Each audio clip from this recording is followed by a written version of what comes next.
실시간 재난안전정보방송 재난안전 119 안전토크 시간입니다. 앞서 기획 영상에서도 보셨지만 전기차 화재에 대해서 좀 더 깊이 알아보겠습니다. 이송규 한국안전전문가협회 회장님 나오셨습니다. 회장님 어서 오십시오. 네, 안녕하세요. 이송규입니다. 전기차 관련해서 네. 이제 사람들이 너무 관심이 많으니까 네. 오늘 이 부분은 기획 영상에 이어서 한 번 더 짚어보기로 하겠습니다. 네. 요즘에 전기차 포비아라고 얘기하잖아요. 네, 그렇습니다. 많은 분들이 전기차를 사야지 하면서도 망설일 수밖에 없는 사건, 사고가 요즘에 일어났습니다. 지난 1일 인천 청라지구 아파트 지하주차장 대규모 전기차 화재 때문인데요.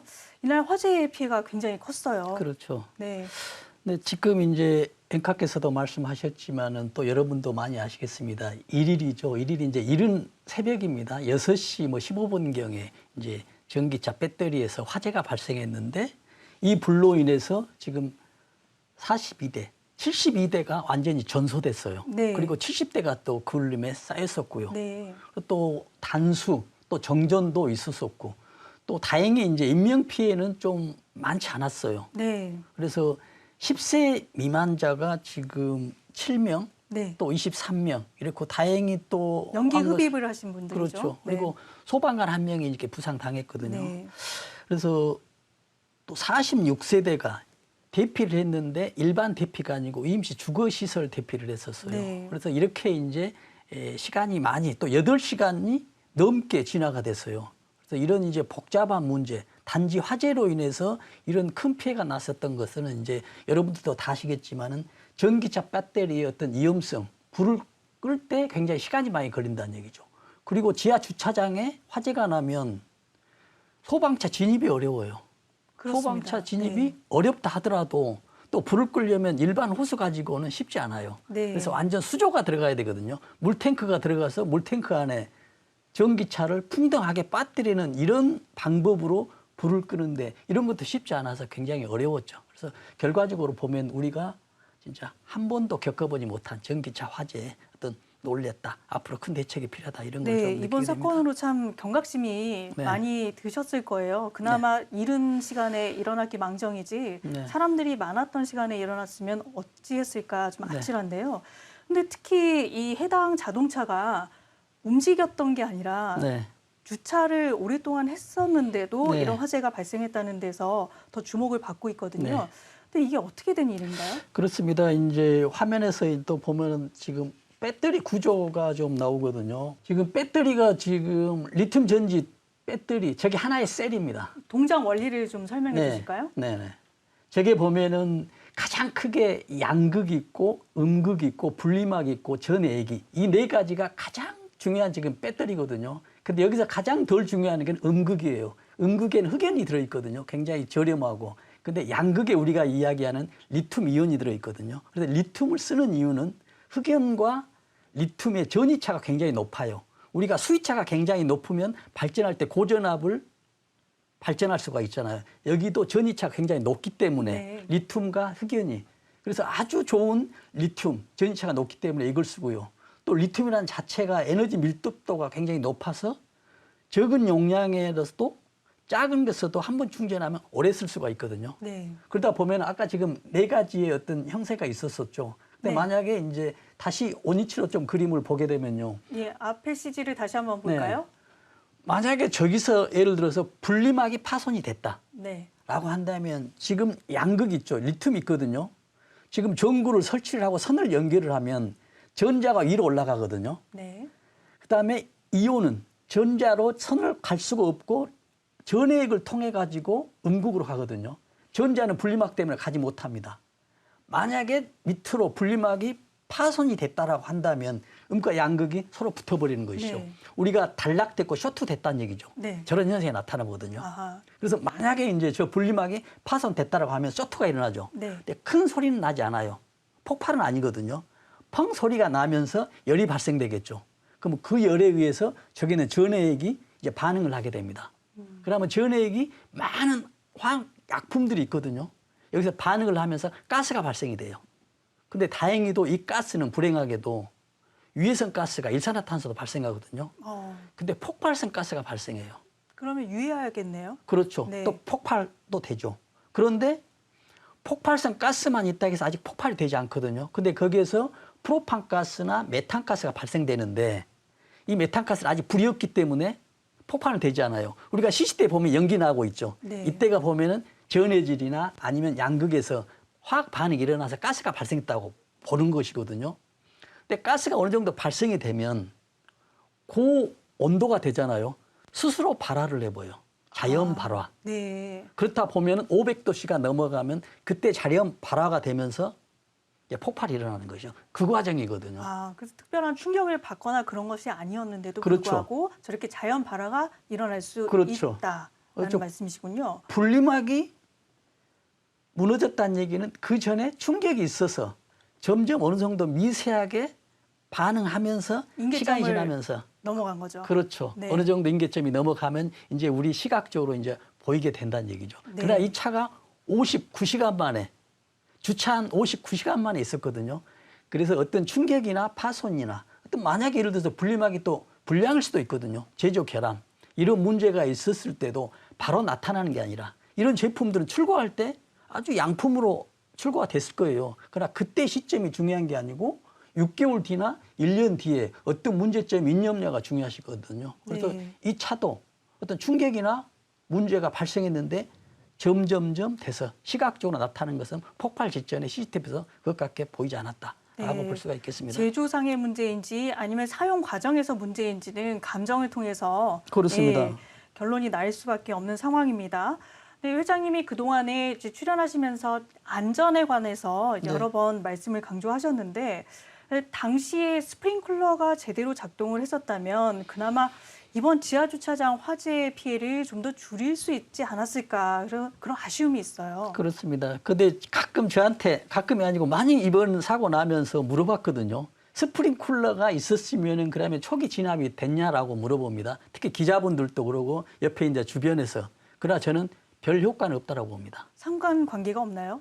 상관관계가 높지 않아요. 네. 그래서 스프링클러가 작동했더라도 이 불은 났겠다라고 봅니다. 조금 지연됐거나. 왜냐하면 스프링클러가 작동하는 것은 물을 분사를 하거든요. 그 조건이 어떤 조건이냐면 연기를 감지한다거나 아니면 온도를 감지하거든요. 근데 이미 열을 감지했다라고 한다면 이미 폭발해버린 경우거든요. 연기를 감지했다라 하면 그 연기에 물을 뿌렸을 때 그 연기가 안 나면 안 걸리거든요. 이미 화학 반응을 일으키고 있는 그 과정이거든요. 근데 불을 발견하고 스프링클러가 물을 발산을 했다. 소화 약제도 아니거든요. 그냥 물이에요. 근데 그 물을 발탄했다 해서 진화가 되느냐. 우리가 이렇게 생각하면 되거든요. 폭탄이 터졌는데 물로 진화하겠느냐. 안 된다는 얘기죠. 그래서 저는 이미 스프링클러 작동했더라도 효과는 없었겠다라고 생각하는데 그래도 규정상 그 스프링클러는 있어야 되는데 스프링클러를 이미 작동하지 않는 것은 관리자들 있죠. 관리자들이 수동으로 전환시켜 버리거든요. 그래도 옆차로 번지는 거는 막을 수 있지 않았을까요? 이미 불이 난 다음에 스프링클러는 이미 작동하는 것은 이미 늦었습니다. 이미 모든 것이 정정이 돼 버리거든요. 네. 자체적으로. 그러나 제가 여기서 이야기하는 게 일반적이지만은 스프링클러가 작동을 했으면은 아마 앵카께서 말씀하신 대로 좀 효과는 있지 않았겠냐고 생각하지만 피해 규모를 좀 줄일 수 있지 않았을까라고 라고도 여쭤봅니다. 생각이 됩니다만 네. 근본적인 이 진화 과정은 어려웠다라는 그런 좀 분석을 해봅니다. 자, 그런데 그 추가로 또 이런 사고를 당연히 막아야 되겠습니다만 지금 앞서 전기차 포비아라는 얘기도 나왔듯이 네. 국내에 이제 이런 전기차들이 한두 대가 아니잖아요. 네. 그러면 이제 이런 사고가 또 나면 어떻게 하지라는 우려가 있는 게 사실이거든요. 네. 그럼 통계적으로 살펴볼 때 국내 전기차는 한 어느 정도 지금 생산이 돼서 돌아다니고 있으면서 또 이런 화재는 그동안에 얼마나 발생했는지 한번 통계적으로 짚어볼까요? 그렇습니다. 아마 시청자분들이나 여러 사람들이 이제 궁금할 거거든요. 근데 우리나라가 지금 내연기관차 하면은 뭐 휘발유차, 뭐 경유차, 뭐 LNG, LPG 이런 것들이 나온 건 한 50년 됐거든요. 지금 우리 폰이 아시죠? 이게 1975년도에 첫 차가 나왔습니다. 네. 그때부터 이제 다량 생산을 했거든요. 그 전에 차가 있었긴 있었지만은 외국에서 수입해서 조립해서 뭐 판매하거나 그런 과정이 됐었는데 지금 국내에는 지금 50년 정도 됐거든요. 그러나 전기차는 언제 왔냐면 10년, 14년 전 2010년도에 나왔거든요. 10년도에 66대가 등록을 합니다. 국내에요? 국내에. 네. 그다음에 시간이 점점 지나서 2024년도 올해는 지금 60만 대가 되고 있어요. 60만 대요. 네. 네. 그러다 보면은 전체 등록 대수는 얼마가 되냐면 지금 2,600만 대가 내연 기관차가 됩니다. 네. 그 중에 60만 대니까 비율로 보면 네. 2.3% 정도 되거든요. 그렇죠. 전기차 비중이. 네, 그렇다는 얘기는 지금 100대 중에 2대 정도는 전기차라고 얘기를 하거든요. 네. 더 늘어나겠죠, 앞으로는. 그렇죠. 이제 더 늘어나는데 왜 늘어나냐고 하면 지금 전기차가 이거거든요. 친환경차의 최적의 차입니다. 사고만 나지 않으면. 왜냐하면 지금 폭염이 많이 발생하고 있잖아요. 근데 그 폭염을 예방하는데 지금 온실가스 때문에 그러거든요. 근데 온실가스가 현격하게 줄어들 수가 있어요. 이 전기차가 되면은. 네. 그래서 정부에서 굉장히 권장을 합니다. 보조금도 주고 그랬죠. 그렇죠. 그래서 네. 정부에서 계획을 세워요. 2030년, 2030년도에 420만 대를 보급하겠다라고 합니다. 네. 지금 60만 대인데. 네. 그렇다 보면 420만 대, 2,600만 대 보면은 6분의 1이잖아요. 6, 4, 네. 24면은 6대 중에 이제 한 꼴로 전기차가 있는 거예요. 그게 탄소 중립 또 네. 녹색 성장 기본 계획의 일환이었죠. 그렇죠. 네. 작년에 여기 기본 계획 탄소 말씀하신 대로 국가 탄소 중립 녹색 기본 계획을 작년에 발표하는데 2030년 420만 대를 하겠다라고 합니다. 그런데 이에 따른 안전 대책은 미흡했던 거 아니냐 이런 지적도 나옵니다. 그렇습니다. 이게 제일 안타깝거든요. 제가 이제 방송이나 뭐 여러 군데 항상 이야기하지만 우리의 과학은 최첨단을 이루고 있습니다. 그러는데 안전에 대해서는 정말 지금 걸음마수지라는 얘기죠. 지금 420만 대 만들면 뭐 하냐는 얘기죠. 왜냐하면 우리 대한민국은 지금 아파트 주거시설이잖아요. 그래서 지금 아파트가 굉장히 많거든요. 지금 데이터상으로 보면은 전국토에 있는 시골 집은 거의 단독이잖아요. 포함해가지고 아파트 주거시설이 51%가 넘어요. 그러나 광역시 같은 경우는 7, 80%가 넘습니다. 네. 전부 다 이제 지하에 차가 들어가잖아요. 이러는데 거기에 420만 대. 이게 어떻게 해결할지 굉장히 앞으로 큰 문제입니다. 그러면 지하 주차장 말고 지상 주차장에 이렇게 충전소를 설치하자 이런 주장도 나오고 있거든요. 이건 네. 어떻게 보세요? 지금 굉장히 좋은 내용이죠. 지상에 설치하면. 왜냐하면 공간만 충분하다면? 그렇죠. 네. 그러나 현실적으로 말씀하신 대로 공간이 해결 안 되거든요. 네. 지금 요즘 공간이 없기 때문에 전부 지하 3층, 4층, 5층까지 계속 앞으로는 더 내려갈 겁니다. 왜냐하면 또 차가 각 집에 뭐 한두 대 이상이 다 돼버리니까요. 그러다 보면 좋은데 공간이 없다는 얘기죠. 그래서 현실적인 방안은 좀 쉽지 않다는 얘기죠. 그래서 가장 중요한 건 이제 이거에 대해서 정말 고심을 하고 금방 답은 내릴 수 없지만은 차량이 늘어나는 반면에 현실적인 대책을 우리 정부나 우리 국민들 여러 사람들이 좀 고민해야 될 필요가 있다 이렇게 생각합니다. 네. 정부 통계 발표를 보면요, 회장님. 네네. 1만 대당 네. 이 화재 건수가 내연기관차는 1.9대, 전기차는 1.3대, 네. 전기차 화재 발생 이렇게 비교를 해놨어요. 네네. 이 통계를 보면은 이제 가끔 오류도 해석에 오류가 네. 많이 발생합니다만 이 수치는 어떻게 보시나요? 그러니까 지금 이 발표가 올해 발표된 자료거든요. 말씀하신 대로 지금 1만 대당 지금 내연 기관차는 1.9대가 화재가 나요. 그리고 전기차는 1만 대당 1.3대거든요. 다시 말하면 10만 대당 19대가 화재 나고 내연 기관차는 지금 전기차는 10만 대당 13대 화재가 난다거든요. 그래서 표면적으로 보면 아 전기차가 화재가 적겠다라고 생각이 되는데 실질적으로 들어가면 이제 통계 허점이 보이거든요. 왜냐하면 내연 기관차는 50년 된 차가 굉장히 많아요. 지금 10년 이상 된 차가 30% 이상이 내연 기관차거든요. 그러나 지금 전기차는 전부 10년 거의 이내거든요. 10년 이내인데도 불구하고 지금 화재가 이렇게 많다는 얘기는 앞으로 시간이 가면 갈수록 굉장히 많거든요. 지금 앞에서 그 말씀하신 대로 보면 2010년도에 전기차가 나왔다 했잖아요. 화재가 언제부터 발생하냐면요. 2017년도에 한 대가 발생합니다.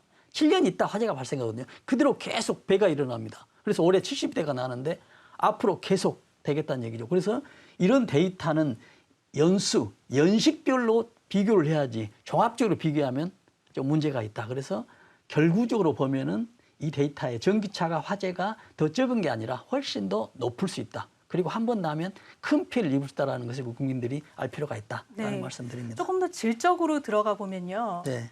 화재가 발생하는 원인적인 측면으로 봤을 때는 네.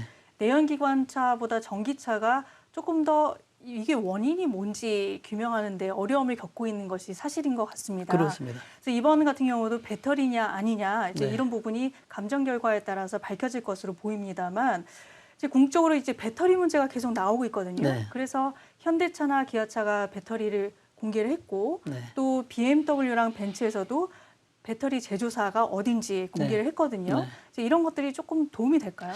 그렇죠. 이제 배터리 제조사를 이제 오픈하겠다는 얘기는 이제 구매자들에게 선택권을 부여해서 품질이 나쁜 배터리는 장착한 차량에 대해서는 구매하지 않겠다고 해서 이제 어떤 기술 개발을 유도한 측면이지만 상당히 지금 저는 옳은 방법이라고 생각합니다. 왜냐하면 구매자들이 이 배터리가 어디서 나왔는지 알아야 되거든요. 왜냐하면 이 차량의 배터리가 차량 가격의 40% 이상을 차지하거든요. 그리고 굉장히 중요하고 화재가 나면 위험하기 때문에 우리가 알 권리가 있다. 그래서 지금 제조차 측에서 하는데 저는 상당한 효과는 있다라고 봅니다만은 근본적인 대책은 좀 부족하다라는 그런 말씀드리죠. 방금 전에 대책 말씀하셨는데 정부가 다음 달까지 종합 대책을 마련하겠다라고 발표를 했어요. 네. 어떤 대책이 나올까요?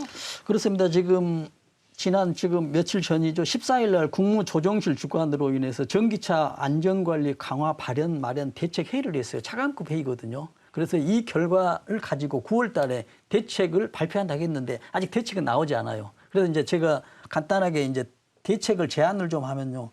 지금 배터리를 좀 안전한 배터리를 좀 만들 필요가 있어요. 왜냐하면 지금 우리가 엔진에 이상이 있으면은 요즘 자동차, 이내 자장이 있으면 그 전에 무슨 신호를 주죠. 또 냉각수가 부족하면 냉각수 부족하다, 워셔액이 부족하면 나타나죠. 네, 이제 원인 경고가 뜨죠. 네. 네. 근데 배터리는 아직 그게 없어요. 그래서 지금 자동차에서 오늘 지금 신문에서 보면 현대 기아차에서 BMS 해가지고 배터리 매니지먼트 시스템을 더 향상 개발하겠다 하는데 이미 사고 나기 전에도 뭐 고열이 난다 할지 가스가 발생되면은 주차돼 있고 시동이 꺼 있었더라도 운전자에게 신호를 주는 이런 시스템이 우선 개발돼야 되고요. 네, 스마트 시스템이. 그렇죠. 네. 그리고 이제 더 중요한 건 뭐냐면은 지금 불이 한번 났다라고 생각하면 불이 안 나면 가장 좋죠. 났다라고 했을 때 확산을 좀 막아야 되지 않습니까? 그래서 우리가 백화점에 가면은 방화 구역이라가 방화 셔터가 내려오잖아요.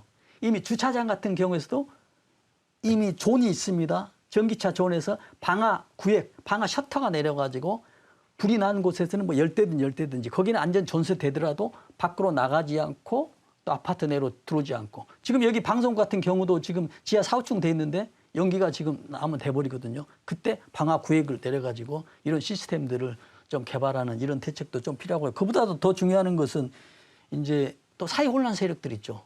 예를 들어서 지금 병원이나 아파트, 뭐 백화점, 특히 방송 같은 경우에도 지금 대형 배터리가 있는 차량 안에 어떤 뭐 전기 버너나 하나 놔둬버리면 지금 테러에 의해서 난리가 날 수가 있거든요. 그래서 이런 것들에 대한 대비책도 필요하고요. 또 그보다 더 중요한 것은 이제 국민들의 안전의식, 안전무지 타파도 굉장히 중요하다고 생각합니다. 네, 회장님, 서울시 안전 명예시장이시잖아요. 네네. 네, 그래서 질문을 한번 드려보겠습니다. 네. 서울시가 9월 말까지 공동주택 관리 규약 준칙을 네. 개정해서 90% 이하로만 충전할 수 있게 제한된 전기차, 이 전기차들만 공동주택 지하주차장에 들어갈 수 있도록 하겠다 이렇게 발표해서 네. 지금 사실 많은 논란이 일고 있어요. 네. 이 부분은 어떻게 생각을 그렇습니다. 하세요? 지금 서울시 통계를 보면 2018년부터 지금 올해 6월까지 보면은 화재 건수가 전기차 화재가 16건이 나왔어요. 그래서 서울에서도 지금 비상이 걸렸습니다. 그래서 지금 서울에서 이제 급하게 하는 게 전기차 배터리 이제 100%를 아니고 90%가 아니거든요. 우리가 과충전이라 하잖아요. 그럼 네. 오버 충전이 아니고 풀 충전이거든요. 풀 충전을 하지 않고 90% 이하로 하겠다. 그래야만이 이제 과충전에 의한 것도 이제 화재 원인이 될 수 있거든요. 이걸 막겠다 하는데 이것도 이제 일부 대책의 일환이 되겠지만은 근본적인 대책이 필요하거든요. 그래서 서울시 같은 경우도 서울시 아니면 서울시 공공기관 있죠. 이런 거에 대해서는 각 주차장에 화재가 났을 때를 대비해서 어떤 방화 구역을 설치해서 그 부분만 확산을 방지하는 이런 노력도 좀 필요하다고 생각합니다. 이 부분에 대해서 비판적인 그 의견들은 왜 그럼 가이드라인이 90%냐?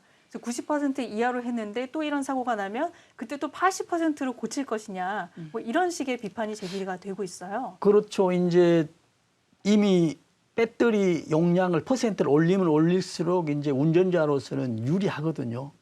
그러나 지금까지 보면은 과충전에서는 화재 원인이라는 게 분명히 나타났어요. 그래서 가장 좋은 것은 퍼센테이지를 낮추는 게 가장 좋은 방법입니다. 그러나 너무 낮추면 안 되고 이것도 하나의 어떤 방편이다 생각해서 어떤 운전자 여러분께서도 어떤 전체 어떤 안전을 위해서는 좀 협조할 필요가 있다라고 생각합니다. 근데 이번에 이제 화재가 나면서 참 안타까운 경우들이 그 주변에 있었던 차들은 물론이고 주민들이 대피하는 과정에서 많은 피해가 발생을 했거든요. 그래서 이 분들에 대한 또 이 차주들에 대한 피해 보상을 어떻게 해야 되는지 네. 이 부분도 사실은 논쟁거리예요. 그렇습니다. 지금 가장 중요한 게 지금 보상 문제거든요. 지금 이번에 지금 보상 문제도 이제 앞으로 우리가 좀 관심 있게 지금 봐야 될 내용이 뭐냐면 지금 100억 이상의 손해를 봤잖아요. 그러면 이 원인이 어딘지가 문제라는 얘기입니다. 차주는 분명 보험을 들어갔을 거 보고, 네. 그리고 보험 들어갔다 하더라도 최대 지금 대물 보상이 20억도 이하입니다. 그러나 지금 벤츠에서 뭐 45억, 50억 이렇게 했는데 나머지 금액에 대해서는 보험사가 해결되지 할 수가 없죠. 네. 그럼 본인이 어떻게 할지도 애매하고요.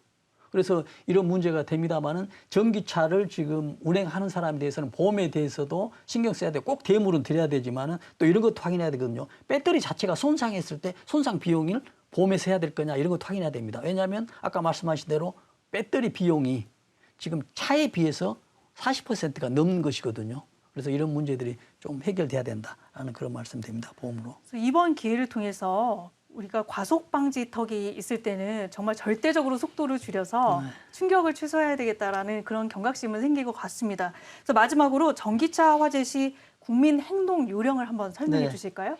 그렇습니다. 정말 중요한 내용이거든요. 지금 뭐냐면 운행 시에 중요한 내용이고 그다음에 불이 났을 때 이제 중요한 사항으로 분류해 보면은 지금 운행 시 같은 경우는 지금 앵커께서 말씀하신 대로 과속 방지턱 있죠. 이 방지턱 있을 때는 꼭 주의를 해야 됩니다. 혹시 텅 하고 지나갔다 한다면 점검을 한번 꼭 받아보시고요. 네. 또 만약에 배터리가 있으면은 침수니까요. 배터리 차면은 침수도로 있죠.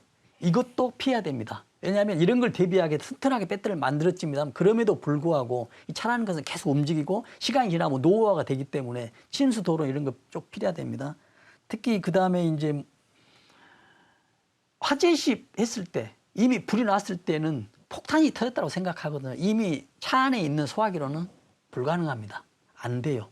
그래서 빨리 대피를 해야 되고 119에 신고를 하는데 할 때도 무슨 차다라고 하고 또 주위에 있지 않습니까? 폭발이 되기 때문에 주위에 있는 사람들한테 빨리 인지하게 하면서 대피하고 하는 방법들이 가장 좋은 현실적인 방법이라고 생각합니다. 네.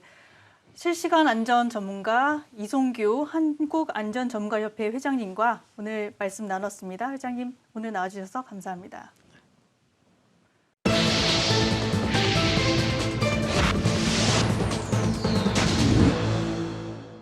네, 실시간 재난안전정보방송 재난안전 119 안전토크 시간입니다. 네, 가을에 접어들었다는 절기 입추는 이미 2주 전에 지났고요. 내일은 벌써 더위가 그쳐서 모기 잎도 비뚤어진다는 절기 처서입니다. 하지만 이번 태풍이 더 습고 더운 기운을 몰고 왔다는 분석도 나오고 있는데요. 안전전문 기술자이시자 공학 박사이신 이송규 한국안전전문가협회 회장과 자세한 얘기 나눠보도록 하겠습니다. 네, 회장님 안녕하세요. 네, 9호 태풍이었어요. 네. 이 종달이 네. 이 어젯밤에 열대 저압으로 약화가 되긴 했는데 여전히 이제 곳곳에 비 내리는 곳들도 있고 바람도 불고 하는 상태이긴 합니다. 그러니까 이제 더 이상 태풍은 아니고 열대 저압부다라는 네. 건데 이게 좀 용어를 열대 저압부의 기준이 뭔지 태풍의 기준이 뭔지 이런 것들을 좀 설명해 주시면 좋을 것 같아요. 네, 그렇습니다. 우리가 이제 매년 여름 그리고 이제 초가을에 태풍이 발생하잖아요. 네. 그러면 이제 발생하기 초기 단계, 태풍의 전 단계를 이제 열대 저압부라고 하거든요. 네. 그리고 태풍이 어느 정도 향상이 되잖아요.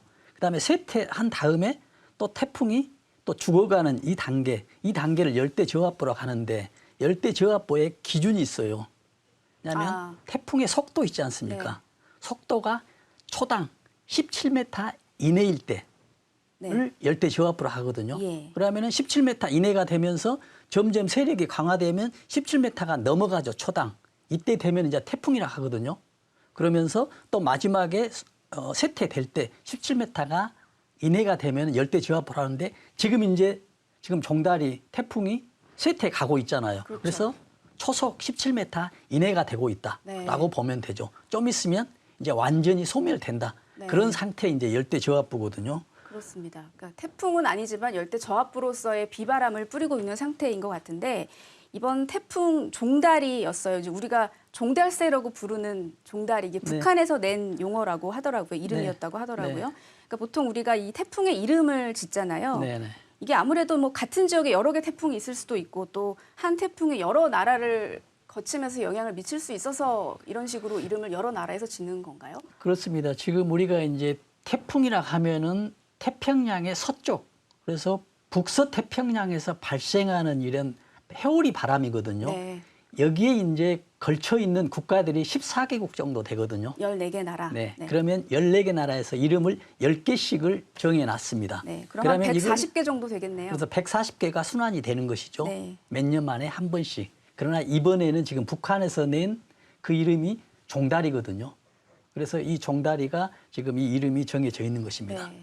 얼마 전에 그 태풍 이름이 개미였던 것을 그렇죠. 이제 우리가 제출한 네. 이름이었던 것 같고요. 그렇습니다. 그래서 그 나라 순서도 정해져 있습니다. 아. 우리나라 다음에 북한 다음에 뭐 필리핀, 뭐 대만, 뭐 중국 이런 식으로 이제 순회적으로 이제 돌아가는 140개가 계속 이렇게 돌아가는 것이죠. 그래서 그렇군요. 이름이 몇 년간은 중복될 수도 있는 그런 네. 상황입니다. 네, 그런데 이제 뭐 태풍 매미가 이제 네. 우리나라에서 네. 낸 이름인데 그렇게 네. 좀 큰 역할을 했던 큰 피해를 남겼던 이름 또 제외한다고 하는 얘기도 제가 들었는데. 그렇습니다. 왜냐하면 이제 너무 커서 이제 이미지가 안 좋다. 아. 왜냐하면 과거에 안 좋은 이름이 있기 때문에 이런 이름은 이제 제외하고 그래서 이제 이 기간도 뭐 5년, 뭐 10년 정해져 있거든요. 이제 새로운 이름을 또 다시 내는데 네. 이런 이름은 이제 제외하고 네. 내겠다. 이제 그런 내용이 되겠습니다. 그렇군요. 그럼 종다리는 몇 년 뒤에 다시 올 수도 있는 단연 거네요. 올 수도 있겠습니다. 예, 알겠습니다. 태풍의 피해가 물론 곳곳에서 일부 집계는 됐지만 아주 큰 피해는 다행히 없었습니다. 그래서 이제 처음부터 이제 세력이 아주 클 것 같지는 않다라는 네. 예상들이 있어서 이번 태풍을 오히려 약간 기대했던 분들도 계셨거든요. 좀 네. 더위를 식혀주지 않을까. 근데 네. 열대야가 어젯밤에도 있었고 계속 더운 것 같아요. 네, 네. 네. 그렇습니다. 지금 우리나라가 지금 그 관측 이래 열대야 기록 기수가 117년 만에 지금 최대라고 하거든요. 아, 그렇군요. 그래서 지금 오늘 기준입니다. 그러니까 예. 어제 저녁까지 포함한 거죠. 예. 이걸 지금 데이터상으로 보면 서울이 31일째입니다. 31일 제- 연속 열대야. 열대야. 우리가 열대야란 얘기는 이제 25도가 밤에 넘었다는 얘기거든요. 네. 그러면 밤 9시부터 그 다음 날 6시까지 최소 25도 이상이 됐다라는 얘기입니다. 온도 계상에. 그러니까- 근데 이게 연속적으로 서울이 31일째 밤의 온도가 25도 이상이었다라는 게 지금 31일째입니다. 아, 네. 그다음에 제주도가 37일째고요. 부산이 26일째, 또 인천도 29일째. 이게 지금 총 117년 만에 최장 기록이라는 얘기죠. 아. 근데 부산이 지금 어제 24.7도였어요. 네. 0.3도만 더 됐으면은 열대야 27이 됐을 거였는데 어제는 조금 태풍 영향으로 온도가 낮아졌다라고 하는데 지금 태풍이 오는 오전에 날씨는 좀 낮아지는데 지금 태풍이 소멸되고 있지 않습니까? 네. 소멸되고 있는 것과 동시에 전국이 또 오늘 밤도 열대야가 될 것이다라고 그렇게 예보를 하고 있습니다. 정말 심각한 상황인 것 같고 네. 저희가 이제 재난정보 안내 방송입니다만 이 폭염이 정말 재난 상황이라고 해도 과언이 아닐 만큼 심각한 상황인 것 같은데 특히 이제 지난 13일이었죠. 네. 그 폭염 경보가 내려졌던 정남 장성에서 네. 20대 아르바이트 하시던 분께서 에어컨 설치 작업하다가 열사병 증상으로 결국 숨진 안타까운 일이 있었습니다. 이게 나이가 젊다고 방심할 일이 아닌 것 같아요. 네네. 네. 그렇습니다. 그래서 지금 이 상황을 보면은 저도 굉장히 안타까웠습니다. 그래서 우리가 이런 경우가 있거든요. 재난이나 큰 사고 있으면은 우리가 보통 이제 안전 불감증이라고 이렇게 이야기하거든요. 네. 근데 저는 거기다 하나 안전 무지라고 좀 이야기를 하고 싶거든요. 왜냐하면 우리가 안전 불감증은 알다시피 그거거든요. 다른 사람은 위험한데 나는 괜찮다라고 행동하는 게 이제 안전 불감증이에요. 네. 나는 위험도를 느끼지 못해요. 근데 이제 안전 무지는 뭐가 되냐면 내가 지금 하는 행동이 위험한지 위험하지 않는지를 모르고 있는 거예요. 예를 들어서 이런 경우가 있겠죠. 조그마한 3살짜리 아기가 길을 건너고 있어요. 위험한 길을. 근데 그 애는 위험도를 느끼지 못하고 길을 건너고 있지 않습니까? 이게 이제 안전무지인데 이번 같은 경우도 안전무지로 저는 본다는 얘기입니다. 네. 왜냐하면 주변에 있는 사람들이나 사업주들이나 왜냐하면 근데 어떤 개인의 문제라기보다는 이제 유가족들도 원청업자나 하청업체들을 상대로 이제 그뭐 그렇죠. 고소고발도 준비한다는 보도도 나왔었는데 그렇습니다. 예. 지금 가장 아쉬운 부분이 그러거든요. 지금 시간상으로 이제 CCTV를 보면은 4시 40분경에 구토를 하면서 쓰러져 가고 있거든요. 네. 이건 분명히 지금 일사병이나 온열 질환 어떤 증상이에요. 네. 그런데 지금 언제 지금 신고를 하게 되냐면 5시 반경에 아유. 지금 40분 이후에 119에 신고를 하거든요. 네. 그러면 그 전에 어떤 긴급 조치를 했었더라면 지금 상황 같은 건 벌어지지 않았다라고 생각하고 또 5시 반경에 신고한 다음에 병원에 도착이 6시 3분경입니다. 네. 상당한 시간이 굉장히 많이 흐른 시체가 다음에 됐네요. 예. 네. 그래서 뭐 결국은 뭐 7시 넘어서 이제 사망 진단을 받았는데 이런 것들이 굉장히 아쉬워요. 그래서 제도상으로는 그렇게 돼 있거든요. 뭐 어느 정도 온도가 지나가면 후식도 해야 되고 네. 뭐 작업을 중지하고 뭐 이런 게 있는데 이런 것들이 법으로 정해지지 않고 지금 권고사항이거든요. 그래서 이런 부분들이 좀 아쉽긴 합니다. 네. 좀 어떤 일에 의해서 이런 안타까운 결과가 났는지 자세한 조사가 좀 필요한 네. 부분인 것 같고요.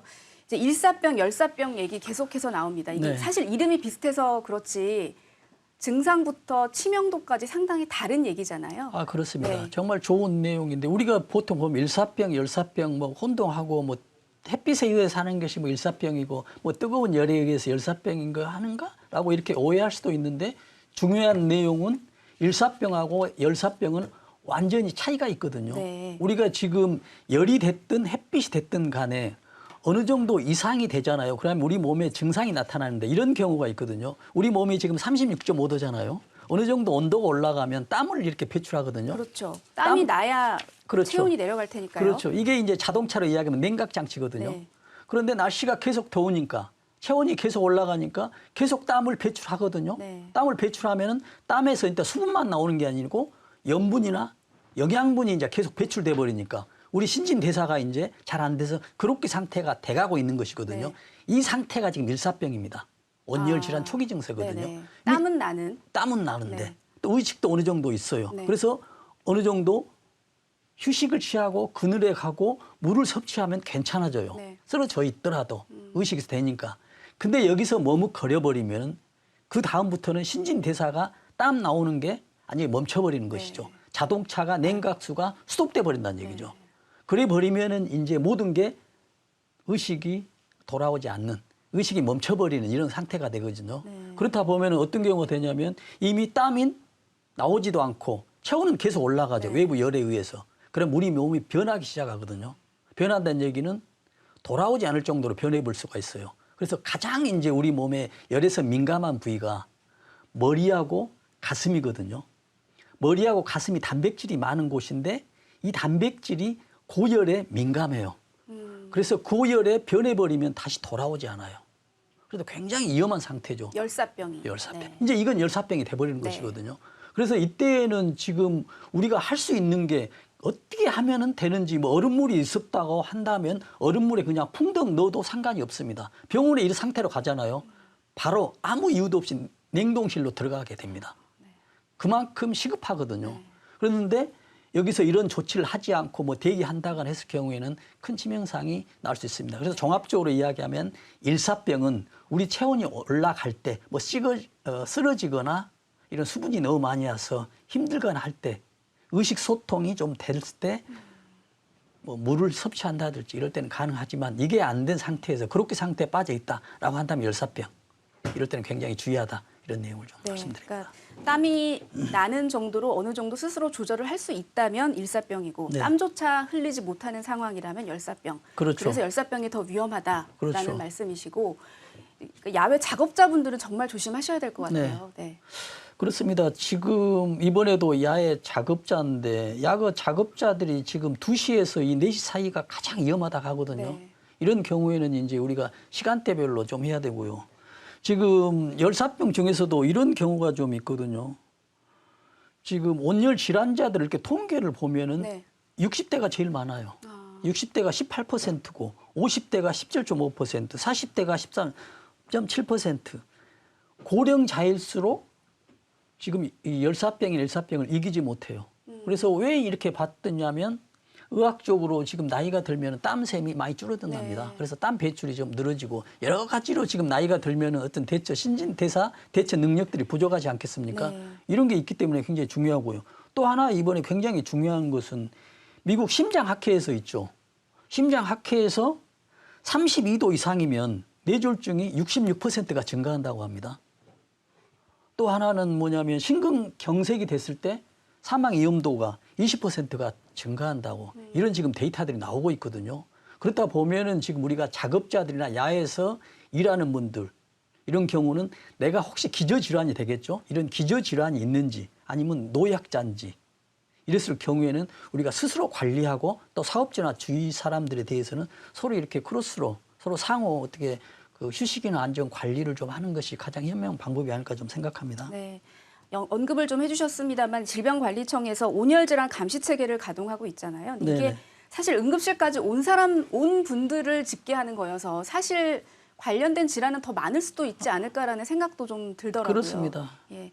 그리고 지금 최근 관련해서 약간 흥미 있는 그런 연구 결과 중에 하나가 지면으로부터의 높이에 따라서 좀 다를 수 그렇습니다. 있다 이런 네. 것도 있더라고요. 그렇습니다. 정말 지금 중요한 내용이거든요. 네. 지금 앵커님 이런 생각을 해보십시오. 우리가 지금 우리 눈높이에서 1.5m 정도 되는데 여기에 36.5도예요. 네. 그럼 바닥은 어느 정도 될 것 같습니다. 바닥이 더 높겠죠. 그렇겠죠. 왜냐하면 햇빛이 와서 복사열이 있어서 여기서 어느 정도 흡수를 하고 반사를 시키긴 하지만 흡수를 하거든요. 근데 1.5m 높이인데 바닥은 훨씬 높아요. 그렇겠네요. 네. 어느 정도 되냐면요. 20도가 더 높습니다. 네. 정확히 보면 지금 바닥 높이가 58.6도가 돼요. 그리고 굉장히 1.5도 높네요. 높이에서는 1.5m 높이 있죠. 우리 보통 키 눈높이 정도 되겠죠. 여기서는 36.5도. 네. 온도 차가 22.1도 차이가 납니다. 그러면 이게 있죠, 이제. 그러면 다시 이제 유모차 높이 있죠. 요즘 애들. 유모차 높이가 한 70cm 정도 되거든요. 유모차 높이를 재보니까 얼마냐면 42.4도예요. 네. 이렇게 굉장히 높은데 높네요. 지금 우리는 이런 걸 잘 모르고 거기까지는 생각을 못할 것 알더라도 같아요. 네. 간과하는데 네. 요즘 특히 이제 뭐 젊은이들 뭐 애들을 키우는 사람도 있고 요즘은 또 각 부모들이 젊은 사람들이 이제 직장을 가지기 때문에 또 베이비시터들 있지 않습니까? 네. 베이비시터 이분들은 어느 정도 그래도 나이가 좀 있는 분이어가지고 이런 거에 대해서 좀 간과할 수 있는데 이거에 대해서는 꼭 유념을 해주셨으면 하는 그런 바람입니다. 지금 설명을 듣다 보니까요. 그렇게 네. 높이에 따라서 온도가 다르면 뭐 키차에 의해서도 차이가 나지 않을까라는 생각도 들고 그러니까 뭐 성인과 어린이 정도의 차이면 그렇죠. 그래서 어린이들은 좀 더 치명적일 수 있다는 생각이 그렇죠. 뭐 그럴 수도 들고요. 있죠. 그리고 밭이나 논에서 좀 어. 굽혀서 일하시는 어르신들도 더 네. 위험하지 않을까요? 정말 좋은 지적이십니다. 지금 밭일 하면서 많이 노인들이 사망하고 열사병으로 사망하는 이유가 뭐 그분들의 나이 들으신 분의 어떤 에너지 능력이 낮기 때문에 이런 것도 있지만 지금 앵카께서 말씀하신 대로 지금 땅하고 바로 붙어 있으니까 지금 온도가 58.6도가 된다는 얘기잖아요. 상당히 차이가 많이 그렇죠. 나네요. 네. 그렇다고 하면은 조그마한 꼬마애들은 바닥에 있기 때문에 더 위험하다라고 이렇게 또 분석을 할 수가 있겠습니다. 네. 앞서 열대야 얘기도 해주셨는데 밤이 돼도 이 기온이 확 내려가지를 못하고 있는 날들이 네. 계속해서 이어지고 있습니다. 밤에도 에어컨을 계속 가동하고 주무시는 분들도 많고 저도 그런 경험을 하다 보면 아침에 머리도 아프고 네. 그러거든요. 이게 시원한 자연 바람하고는 상당히 좀 차이가 있는 것 같아요. 그렇습니다. 지금 우리가 뭐 날씨가 덥기 때문에 밤에 잘 때 에어컨 틀고 자지 않더라도 실내 에어컨 틀고 특히 또 운전할 때 에어컨 틀지 않습니까? 네. 그럼 우리가 중요한 걸 지금 또 간과할 수가 있는 것이거든요. 우리가 실내에서 이렇게 있지 않습니까? 사람이 많으면은 우리가 숨을 쉬잖아요. 숨을 쉴 때 산소를 들이키고 이산화탄소를 배출을 합니다. 그러면은 우리가 보면 이산화탄소는 우리 몸에 해롭지는 않아요. 네. 그러나 어느 정도 이상이 되면 우리 몸에 간접적으로 해롭게 되거든요. 무슨 얘기냐면 우리가 지금 이런 밀폐 공간이잖아요. 여러 사람이 얘기를 하고 있는데 이산화탄소 계속 들어가죠. 산소도 이산화탄소로 배출이 되고 산소는 들어가잖아요. 그럼 이산화탄소가 어느 정도 배출되면은 이산화탄소가 공기보다 무거워요. 그러다 보니까는 밑에 쌓이거든요. 네. 보이진 않지만. 쌓이면은 산소가 차지할 수 있는 공간을 이산화탄소가 차지해버리는 것이에요. 그러다 보면 어떻게 돼요? 코 밑에까지 오면 물이 차 있는 거나 다름이 없습니다. 그러네요. 왜냐하면 무게 차이가 다르기 때문에 산소와 이산화탄소가 잘 혼합이 안 돼요. 기름과 물이 차이가 나기 때문에. 그러다 보면은 산소가 부족하다라는 얘기는 우리가 피로이드라는 얘기거든요. 우리가 운전을 할 때 그 전날 잠을 많이 잤는데도 운전을 하게 되면 잠이 오잖아요. 맞아요. 예. 그 근본적인 원인이 산소 부족 때문에 그러거든요. 그러니까 환기를 해야 되는 건가요? 그렇습니다. 네. 그래서 지금 집에서도 마찬가지입니다. 지금 에어컨을 틀고 잠을 자게 되면은 외부 공기가 산소가 하나도 들어오지 않거든요. 그래서 굉장히 피로해집니다. 오히려 사실 아침이나. 문을 더 닫죠. 그렇죠. 에어컨 바람, 찬바람이 네네. 나가지 않도록. 예. 근데 건강성으로 따진다면 전기료는 좀 올라가겠지만 문을 열어놓는 것이 굉장히 효과적입니다. 그래서 예를 들어서 이런 실험을 한 게 있어요. 승용차 기준입니다. 네. 4인 탑승 승용차 있죠. 이걸 타고 10분간 4명이 가서 얘기를 하고 가는데 이산화탄소 농도가 10분 후에 3,000 rpm이 되고 있습니다. 지금 15분 뒤에는 4,000 ppm이 되고 있거든요. 네. 이산화탄소 농도가. 그리고 산소 농도는 19.7로 떨어져 버려요. 떨어지겠죠. 예. 그래서 우리 보통 대기 중에 산소 농도가 20.8% 그래서 21%라고 하는데 19.7로 떨어지고 이산화탄소는 3,000 ppm, 4,000 ppm로 올라가 버립니다. 그러다 보면은 산소 농도는 떨어져서 굉장히 힘들죠. 네. 이산화탄소는 더 올라가니까 산소, 그나마 적은 산소를 흡입하는 것도 굉장히 어려운 이런 상태가 되거든요. 그래서 어떤 지금 데이터가 있냐면 이산화탄소가 2,000 ppm 이상이 되잖아요. 네. 그럼 그때부터 두통이 시작됩니다. 아, 두통의 원인이 그런 거군요. 그렇죠. 예. 그다음에 5,000 ppm이 넘어가면 지금 뇌 손상이 된다는 지금 이 기록이 있습니다. 그래서 환경부에서 이런 기준을 발표하거든요. 우리가 교통 그 편 있죠. 버스나 전철. 여기에도 이산화탄소 기준이 있어요. 네. 평상시에는 2,000 ppm을 넘지 않도록 설치를 해야 돼요. 그러나 혼잡 시에는 2,500 ppm이 넘어가는데 우리가 4인 승용차를 타고 나면 지금 15분 뒤에 4,000 ppm이 올라가는데 필요하지 않을 수 없다. 그래서 지금 이것도 어느 정도 어떤 그 운전할 때 꼭 주의해야 된다. 그런 말씀을 드립니다. 일단 실내에서는 전기요금이 조금 부담은 되겠지만 환기를 좀 해가면서 에어컨을 작동하는 게 좋다는 얘기를 네. 해주셨고 운전할 때는 어떤 기준이 좀 있을까요? 그러니까 이제 그러면 운전할 때 가장 좋은 것은 이제 문을 열고 한 번씩 닫으면은 네. 이제 좋잖아요. 네. 그래서 그걸 좋은데 그렇지 않더라도 우리가 그 에어컨 틀면은 밖에 공기하고 외부 공기하고 순환하는 버튼이 있죠. 네. 이 버튼을 아. 잘 활용해야 되는데 네. 이걸 이제 우리가 공고사항으로는 15분 간격으로 한 번씩 이렇게 누르라 하거든요. 아. 그러나 이제 냉방 효과는 떨어지겠죠. 네. 근데 저는 가장 좋은 게 우리가 사람이 많을수록 유리창을 한번 내려놨다가 찬바람들이 좀 시원 바람이 들어오잖아요. 그러면 뭐 환기 시키면은 뭐 1분도 안 걸리죠. 네. 이런 것들을 꼭 잊지 않고 하는 게 좋겠고요.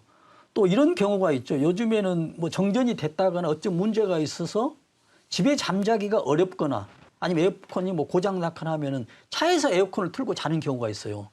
이런 경우는 정말 사망할 수 있으니 꼭 주의를 해야 된다는 그런 말씀을 드립니다. 네. 요즘에 전기차 화재가 화두잖아요. 근데 네. 사실 뭐 전기차만 여름철 화재와 관련해서 취약한 게 아니라 이 내연기관 차량 화재도 무시할 수 없을 것 같은데 가끔씩 이제 차량을 밖에 세워두면 바깥 차량의 그 겉부분을 손으로 만져도 약간 화상 입을 것 같은 그렇죠. 정도로 굉장히 온도가 오르는 경우가 있어요. 그렇습니다. 예. 그렇습니다. 지금 말씀하신 대로 지금 차 자체가 또 어떤 색깔이 있기 때문에 네. 또 야외에 했을 때는 어떤 햇빛을 굉장히 흡수 능력이 빨라요. 보통 밝은 색이 보통 아니지 않습니까? 그래서 이런 온도가 굉장히 올라가는데 이제 가장 중요한 것은 우리가 전기차 화재만 했는데 내 차가 전기차가 아니고 내연기관차, 휘발유나 경유나 LPG 이런 것들을 사용하는 자동차 하더라도 화재가 굉장히 위험합니다. 왜냐하면 엔진 자체에서 열이 발생되고 외부에 열까지 있으면은 그 차 안에 있는 온도는 엄청나게 올라가는데 특히 또 밀폐되어 있기 때문에 위험한데 가장 지금 중요한 거는 뭐냐면 우리가 차 내에 그 라이터 같은 거 있죠. 네. 이런 것들을 지금 놔뒀을 때는 지금 그 폭발할 수가 있거든요. 보면은 그 코로나 우리가 이제 이후에 손 소독제도 많이 드시는데 그것도 영향이 있을까요? 그렇죠. 거기에 네. 보면 휘발성이 있기 때문에 네, 알코올 성분 들어간 것도 많고요. 거기서 이제 또 인화성이 높기 때문에 네. 문제가 될 수 있다는 얘기죠. 그래서 이제 예방을 하려면 거기에 우리 화면에 나와 있던 대로 어떤 뭐 상태 점검을 좀 해야 되고요. 또 차량을 할 때는 뭐 2시간마다 뭐 10분씩 휴식하는 게 좋죠. 그래서 휴식을 자주 하는 게 뭐 좋겠습니다. 네. 만약에 이제 자동차에 어떤 문제가 떴다라고 경고등이나 어떻게 되면은 꼭 확인을 하고 점검을 받아야 되고요. 특히 에어컨 같은 경우도 이것은 굉장히 위험하고 상황이 다르기 때문에 어떤 사용 시간 조절 또 점검 이런 것들이 좀 필요하고요. 또 여기서 추가적으로 한다면 혹시 모를 화재를 위해서 차량 안에 어떤 소화기를 비치하는 것도 네. 굉장히 중요한 차량용 소화기도 요즘 그렇죠. 많잖아요. 네, 그런 것들을 꼭 소지하는 것도 비치하는 것도 중요한 용이라고 생각합니다. 네, 회장님 오늘 좋은 말씀 감사합니다. 지금까지 이송규 한국안전전문가협회 회장이셨습니다.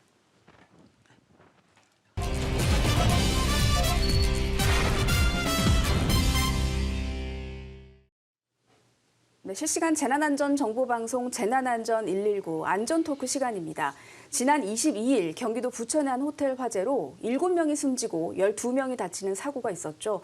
오늘 안전토크에서는 기술사이자 공학 박사이신 이송규 한국안전전문가협회 회장 모시고 이 사고의 시사점들 몇 가지 여쭙도록 하겠습니다. 네, 회장님 안녕하세요.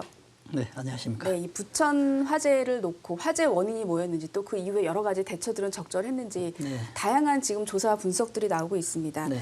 근데 모든 화재가 그렇겠지만 사실은 작은 불씨에서 시작한 화재였을 텐데 네. 아쉬운 대목들도 좀 있었던 것 같고요. 네. 어떻게 보셨는지요? 굉장히 이제 그 아쉬운 부분들이 이제 좀 눈에 보이더라고요. 네, 지금 7명이 사망했고 이 사망자들이 즉시 대피하는 게 굉장히 어려웠어요. 지금 연기가 가득했기 때문에 대피를 못했었고 지금 아마 시간 테이블이 좀 나오겠습니다마는 7시 31분에 투숙객이 입실을 해요. 7시 31분에. 31분이요. 네. 예. 그래서 2분 후에 투숙객이 방 안에 들어가면서 벽골이 에어컨 있죠. 네네. 여기서 뭐 연기가 나고 소리가 납니다.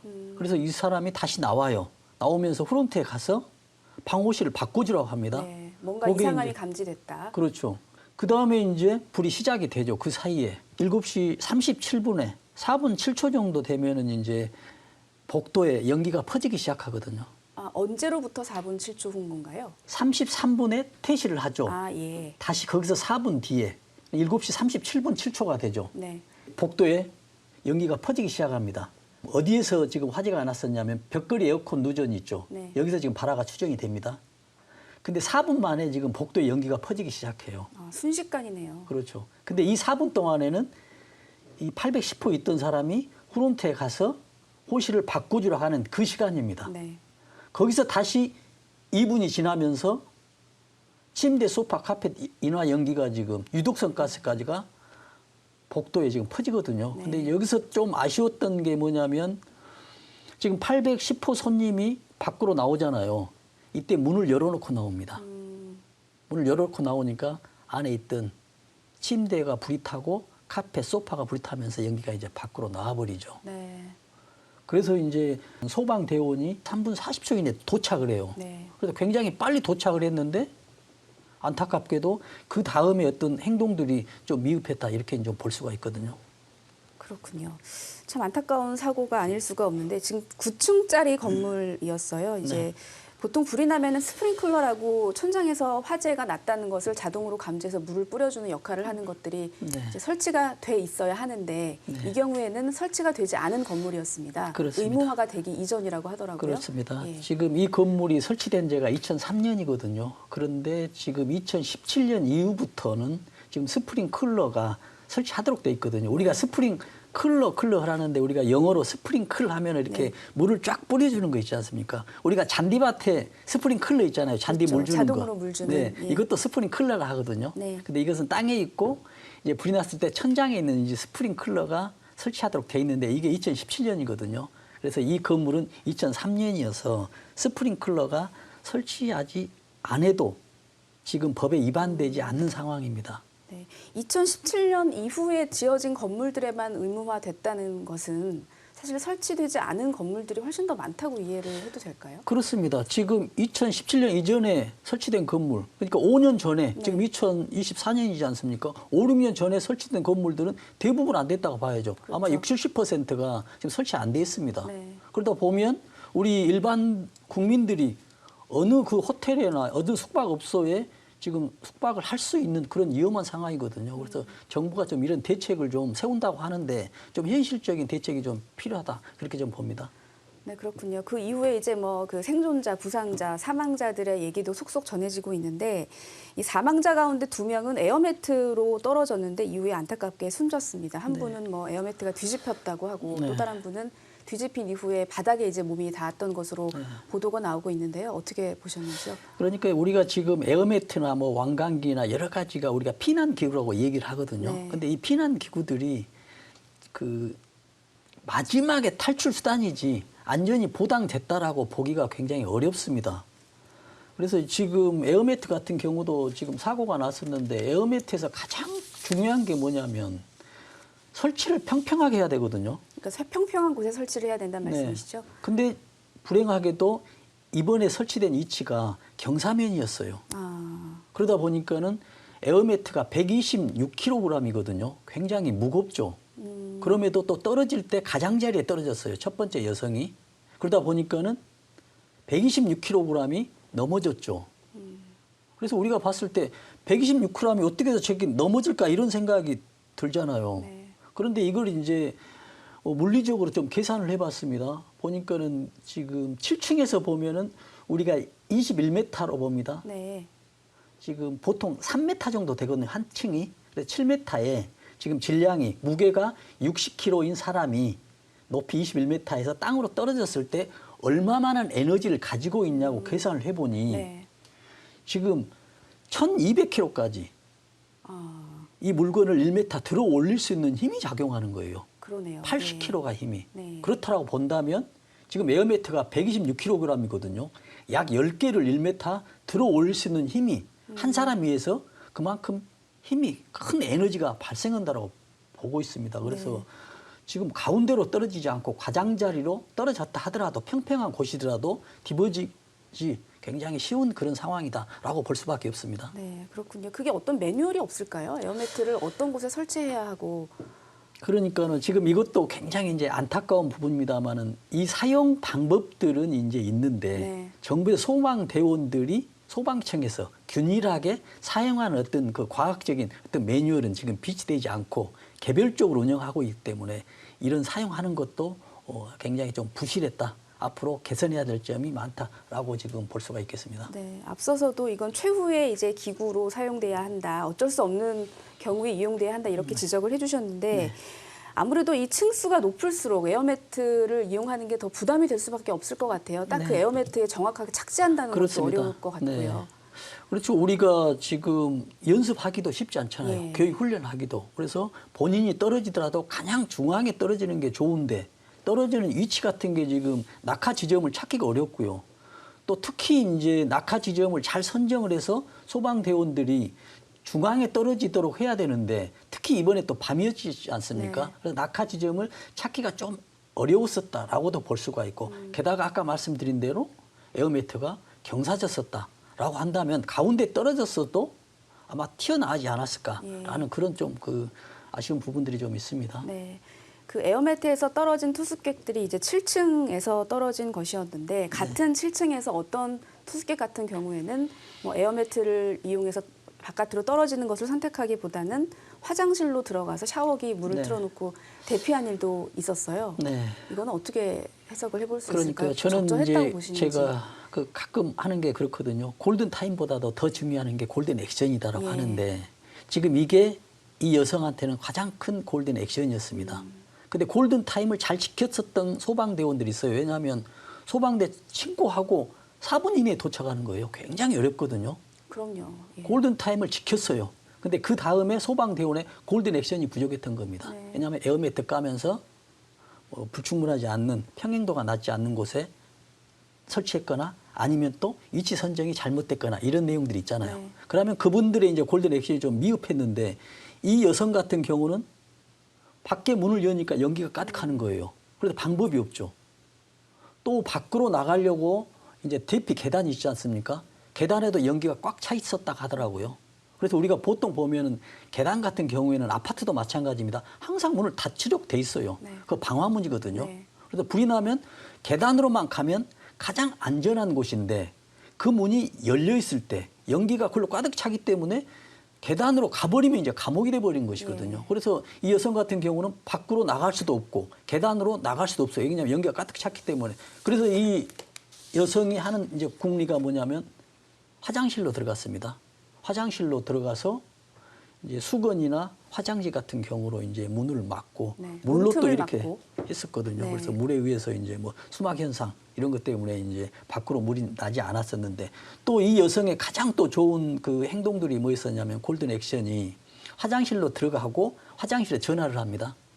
특히 가족과 112 대원에게. 네. 그래서 112 대원이 침착하게 또 설명을 해줘요. 그리고 본인의 위치를 알려서 그렇죠. 나중에 구조에도 도움이 됐겠네요. 굉장히 중요한 것이죠. 예. 그래서 가장 중요한 이번에 그 화제 난 어떤 그 골든 액션 우리가 좀 배우고 고민해야 할 부분들이 도움이 될 부분들이 화장실로 대피해서 화장실 행동 활동들이 가장 어떤 모범 사례이지 않았냐라는 그렇게 좀 분석이 됩니다. 근데 또 일각에서는 이 화장실로 무조건 대피하는 것만이 능사는 아니다라는 분석을 하시는 분들도 있더라고요. 그렇죠. 화장실에 구조에 따라 또 다를 수도 있을 것 같아요. 그렇습니다. 만약에 화장실이 있었는데 오래돼가지고 문틈이 너무 크다 할지 네.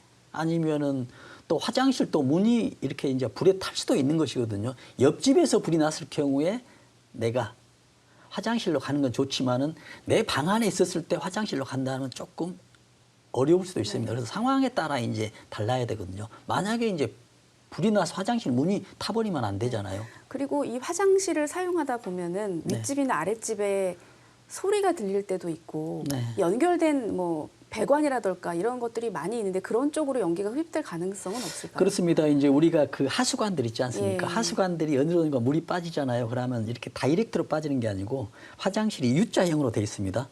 왜 U자형으로 돼 있냐면 항상 중간에 물이 고이도록 돼 있어요. 왜냐하면 이 물이 고여 있지 않으면 냄새가 배수관 타고 올라오거든요. 해충이 올라올 수도 있고요. 네, 그렇죠. 예. 그래서 물이 고여 있거든요. 그래서 연기가 밖으로 나간다. 아니면 연기가 들어온다는 것은 구조상 맞지 않는 내용이거든요. 그렇군요. 예. 그러나 이제 천장에서는 내려올 수도 네. 있겠다라는 생각을 합니다.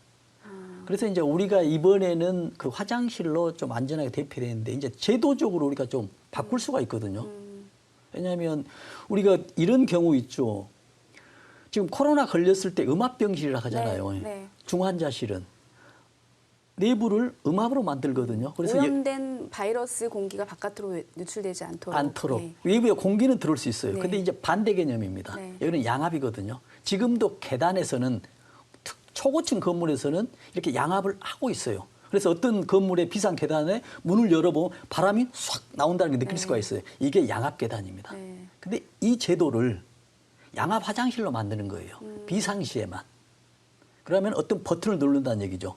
만약에 전기가 오프됐다, 화재로 인해서. 그럼 자체 배터리로 하면 되거든요. 대부분 90% 이상이 연기로 질식되기 때문에 연기가 있는 어느 공간에 화장실에 연기만 들어오지 않는 시스템이면 가장 또 안전한 공간이 될 수 있거든요. 그러네요. 예. 그래서 이런 제도적으로 선진국에서는 이런 제도를 하고 있습니다. 어떤 그 위험한 건물이나 네. 중요한 건물에서는. 그래서 우리나라에도 차제에 이런 제도가 좀 검토해서 어떤 도입될 필요가 있다. 좀 그런 말씀을 드립니다. 그렇군요. 그리고 이번 호텔 화재 같은 경우에는 스프링클러가 있지는 않은 건물이었지만 왕관기는 다 있었습니다. 네. 이 벨트와 밧줄에 이제 몸을 의지하고 바깥으로 대피를 하는 시설들은 다 방마다 설치가 돼 있었는데 네. 이 왕관기를 통해서 구조된 사람은 아무도 없었다는 거잖아요. 그렇습니다. 예. 지금 이제 왕관기가 설치되어 있고 스프링클러는 이제 설치가 안 돼 있습니다. 근데 왕관기를 이제 위험한 시기에 타야 되겠냐 안 타야 이것도 굉장히 좀 의문입니다. 왜냐하면 지금 저 같은 경우로 하면 왕관기가 있고 화장실을 하면 옆방이라 하면 저는 화장실에 대피하고 싶었어요. 네. 왜냐하면 왕관기도 설치되어 있다고 해서 모든 게 된 게 아니고 왕관기도 사용 연수가 있어요. 몇 년 정도 사용돼야 된다는 그런 기준이 있거든요. 9년, 10년입니다. 그럼 만약에 10년 넘었으면 이 왕관기도 사용하는데 문제가 있을 수 있거든요. 또 왕관기가 타고 내려가면서 정상적으로 내려가면 괜찮은데 중간에 멈출 수가 있는 경우가 있거든요. 네. 또 어떤 경우도 있냐면요. 물론 잘 돼 있는 경우는 대부분 잘 돼 있습니다만은 8층의 왕관기면은 줄이 땅까지 내려와야 되잖아요. 네. 근데 어떤 경우는 5층에서 줄이 끝나버리는 경우가 있어요. 줄이 짧다. 잘못돼 있어요. 네. 이건 눈으로 확인할 수가 없어요. 타보기 전에는.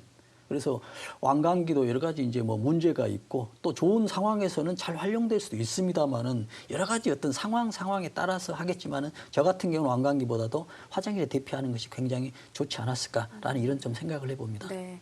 이 모든 설비들이 앞서 지적하신 것처럼 정말 최후의 수단으로 네, 그렇습니다. 적절하게 사용이 돼야 되는 문제고 그 이전에 어떤 점검이나 뭐 유효기간이나 이런 것들도 잘 살펴봐둬야 네. 될 것 같다는 생각이 들고요. 그렇습니다.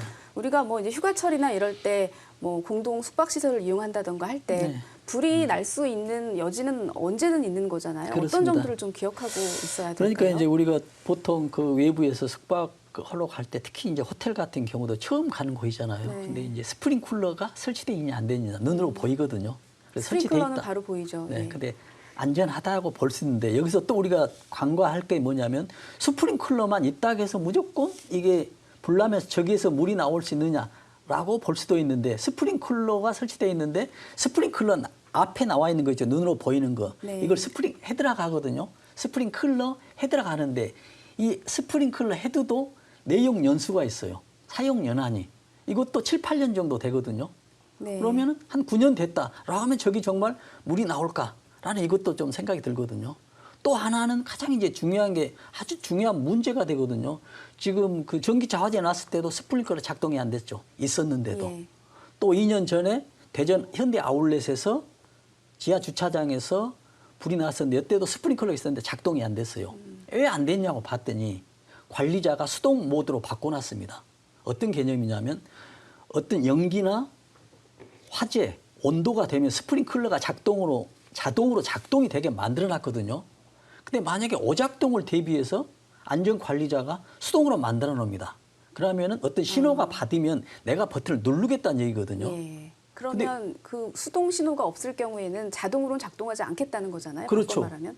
근데 그 시동 신호를 알고 내가 이번에 그 눌렀어요. 지금 전기차 화재 났을 네. 때. 근데 그때는 이미 전기가 오프된 상태였습니다. 화재로 인해서 의미가 없거든요. 근데 왜 이렇게 수동으로 전환하냐는 얘기도 자동이 있는데도 불구하고 네. 왜 그러냐면 백화점이나 어떤 지하 주차장에 자동으로 돼 있을 경우에 오작동이 돼 버리면은 어떤 고급 물품들에 대해서 물로 젖어버리잖아요. 네. 자동차가 또 물로 인해서 파손될 것을 대비해서 수동으로 절환해 놓는데 이것도 굉장히 중요한 요소인데 대부분까지는 아니더라도 상당 부분이 지금 백화점이나 어떤 주차장에 스프링쿨러가 있다 하더라도 혹시 호텔 같은 데도 수동 모드로 바꿔놓은 곳이 많이 있기 때문에 이런 것도 우리가 좀 검토해 봐야 되고요. 네.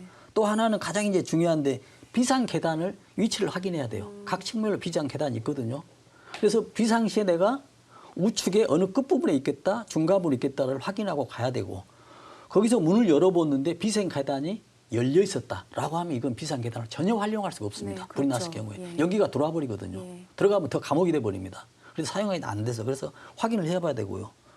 또 왕관기가 비치돼 있는지 네. 왕관이 설치돼 있으니까 그래도 마지막에 볼로 왕관기도 쓸 수 있잖아요. 이것까지 봐야 되고. 그러니까 우리가 사실 그런 공동 숙박 시설을 이용할 때 뭐 대피 시설이 어디 있는지 왕관기가 어디 있는지 이런 거를 일일이 다 확인하는 게 사실 쉽지는 않지만 그렇죠. 실제로 그런 화재를 경험한 생존자분들의 인터뷰를 보면 그 위에 그런 것들 확인하는 습관이 생기셨다고 그렇죠. 하더라고요. 네. 굉장히 필요한 일인 것 네. 같아요. 예. 저 같은 경우는 항상 확인합니다. 아 그렇군요. 네. 예. 왜냐하면 그런 상황을 봤기 때문에 굉장히 위험해요. 그래서 뭐 비상구가 어디가 있는지, 스프링클러 혹시 작동돼 있는지. 여기서 이제 더 중요한 게 하나 있거든요. 우리가 여행을 가잖아요. 그러면 낯선 위치에서 잠을 자기 때문에 불이 나면 어디 대피로 다 된다 하지만 마지막 이제 보루 뭐냐면 우리가 방독면 있죠. 네. 방독면을 소지하고 가는 거예요. 우리가 생명, 뭐 아, 구명 백 이렇게 하잖아요. 예. 가져가면 그것만 끼면 살 수 있다는 얘기거든요. 네. 보통 이게 1시간 이상은 작동되니까요. 우리가 불이 나면은 보통 20, 30분 정도 되면 모든 종료가 됩니다. 근데 그 사이에 사망사고가 났기 때문에 이걸 가져가면 굉장히 좋다는 얘기죠. 네. 특히 이제 또 뭐 겨울이나 이런 데도 지나가는 이산화탄소, 뭐 산소 농도가 부족해서 또 사망하는 경우도 있잖아요. 일산화탄 농도 측정기도 하나 가지고 가면 됩니다. 네. 이건 몇만 원밖에 안 되거든요. 회장 가지고 다니시나요? 가지고 다닙니다. 아, 그렇군요. 예. 매번 역시 전문가는 아니지만은 다르십니다. 가지고 있습니다. 예. 그래서 갈 때도 있죠. 그래서 이런 것들을 한다면 정말 그 사소한 그 1%의 준비가 네. 정말 그 우리 국민의 안전을 보장할 수 있는 것이거든요. 네, 그렇군요. 이 다중이용시설, 공동 숙박시설에서의 말씀을 해주셨고, 우리 뭐 아파트나 공동주택 사시는 분들도 많으니까요. 집안에 있는데 바깥에 화재가 난 게 느껴졌다, 혹은 뭐 방송에 나온다. 당장 뭐부터 해야 할까요? 방 안에 있다는 걸 가정할 때. 그렇죠. 이제 상황에 따라서 여러 가지로 방송이 하잖아요. 근데 네. 그 전에는 지금 어떻게 했냐면 불이 나면 무조건 밖으로 대피하라고 했거든요. 근데 그렇게 아닌 거요. 일단 밖의 상황을 봐야 됩니다. 네. 문을 열고 보면 연기가 나잖아요. 그러면 그걸로 뛰어내리는 게 아니고 만약에 1, 2층 같은 경우는 뛰어내릴 수가 있겠죠. 근데 뛰어내리지 않는다는 얘기죠. 고층이니까. 그러면 대피를 해야 되는데 가장 대피할 수 있는 곳이 아까 이야기한 대피 계단이거든요. 네. 근데 그 대피 계단으로 갈 수 있으면은 가서 문을 여는데 연기가 없었다라고 하면 이제 계단으로 가거든요. 네. 근데 가는 때도 굉장히 중요합니다. 이게 밑으로 1층으로 갈 것인지 옥상으로 대피를 할 것이 중요한데 옥상으로 대피했을 경우에도 또 하나지 또 관문이 하나 있거든요. 우리가 보통 옥상문이 잠겨 있어요. 맞습니다. 대부분 잠겨 있죠. 네, 그래서 비상시에 열리도록 돼 있는데 만약에 또 옥상문이 가다가 대피하려고 하는데 문이 닫혀 있었다라고 하면 되지 않고요. 근데 그것도 이제 여의치 않다면 방 안에서 해결해야 되거든요. 그래서 아까 얘기했던 방 안에서 화장실로 대피하고 거기에서 문 틈에 수건이나 화장지를 하고 물을 뿌리면 수막 현상으로 연기가 이제 들어오지 않겠죠. 근데 그것도 여의치 않다는 얘기죠. 화장실도. 그러면은 더 보호할 수 있는 곳이 어떤 농안이라든지 아니면 무슨 뭐 테이블 쫙간이라도 그 공간이 있는 곳이 있잖아요. 네. 거기에서 이제 뭐 몇 초라도 몇십 초라도 더 이 대피를 연장할 수 있는 그런 곳을 이제 찾아야 되죠. 이제 가장 중요한 건 아까 말씀드린 대로 방 안에 우리 식구 5명이다, 3명이다라면 3개의 방독면이 있었다라고 네. 한다면 정말 필요한 순간이겠어요. 그렇죠. 그걸 끼고 그런 계단으로 나올 수도 있죠. 예. 그냥 불에 타서 사망하는 게 아니라 질식에 연기에 의해서 질식하기 사망하는 때문에 거니까. 90% 이상이거든요. 예. 그걸 해결할 수 있다는 얘기죠. 아, 그래서 이런 준비 사항이 꼭 필요하다고 생각합니다. 네. 이번 부천 화재 원인 조사부터 다양한 정밀 조사들이 이루어지고 있습니다. 앞서서 얘기해 주셨지만 처음에 그 방에 투숙하려던 분께서는 어떤 냄새가 났다라는 진술을 하고 있어서 네. 이게 정기적 요인에 의한 화재의 가능성에 무게가 실리는데 그렇게 봐도 될까요? 그렇습니다. 지금 810호에서 그 나왔던 그 투숙객이 문을 열고 딱 보니까 그 에어컨 벽걸이 쪽에서 연기가 나고 탁탁 소리가 났다는 네. 얘기거든요. 그러면 이제 불이 시작됐어요. 그래서 이제 그 에어컨에서 불이 났다라고 이제 생각되는데 지금 에어컨 자체가 그렇거든요. 뜨거운 공기가 갑자기 차가운 공기를 하고 있기 때문에 습기가 좀 가장 많이 있는 부분이에요. 네. 근데 그 습기 있는가 부분이 그 습기로 인해서 우리가 전선의 피복 있죠. 피복이 굉장히 망가지거나 부식될 확률이 높아요. 그러다 보니 에어컨 화재가 좀 많이 나는 것이거든요. 그런 요인 때문에 그 에어컨 누전에 의해서 화재가 발생했는데 그때 불행하게도 에어컨 밑에 또 뭐가 있습니까? 침대하고 카페트, 소파가 있었기 때문에 거기서 인하돼서 이제 확대됐다. 이렇게 볼 수가 있겠습니다. 네, 회장님 오늘 말씀 잘 들었습니다. 방독면을 구비하고 있다면 굉장히 큰 도움이 될 것 같다라는 말씀을 잘 기억하면 좋을 것 같습니다. 네, 감사합니다.